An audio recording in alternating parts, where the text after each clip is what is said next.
Force as well. It's fantastic. Thank you. I wanted to, Mr. Tanner, ask you, in the position as General Counsel to the Air Force, obviously one of your primary responsibility is to advise the Air Force and to comply with the laws that the Congress puts together. You would agree, correct? Yes, that's correct. So there's a law that was passed in the 2014 Defense Authorization that said that the Department of Defense may not retire, prepare to retire, or place in storage A-10 aircraft before December 31st of 2014. Are you familiar with that provision? I was not in the General Counsel's office at the time of that enactment. I am generally familiar with it, but have given no advice nor have I studied that provision.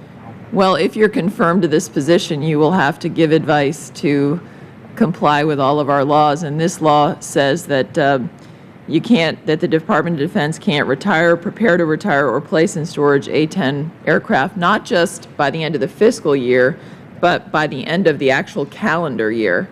And in fact, myself and Senator Chambliss have written Secretary James twice because we keep receiving numerous reports of efforts by the Air Force to actually make steps to retire, prepare to retire, or place in storage, in our view, the A-10 aircraft before the Congress has made its decision on what it will do with the A-10. As it's probably no secret, I'm a strong supporter of the A-10. I believe it's the best close air support platform. But this is a debate that's been happening in Congress. So we've written Secretary James on January 24th of this year, on April 4th of this year, on a variety of issues that have been brought to our attention that we believed were in violation of the law. Secretary James has written back to us, and I appreciate that.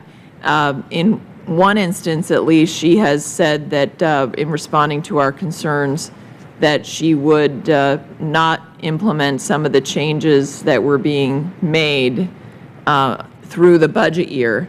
But as the new potential General Counsel, I would ask you to really look at the fact that the law doesn't just say that, it says through the calendar year.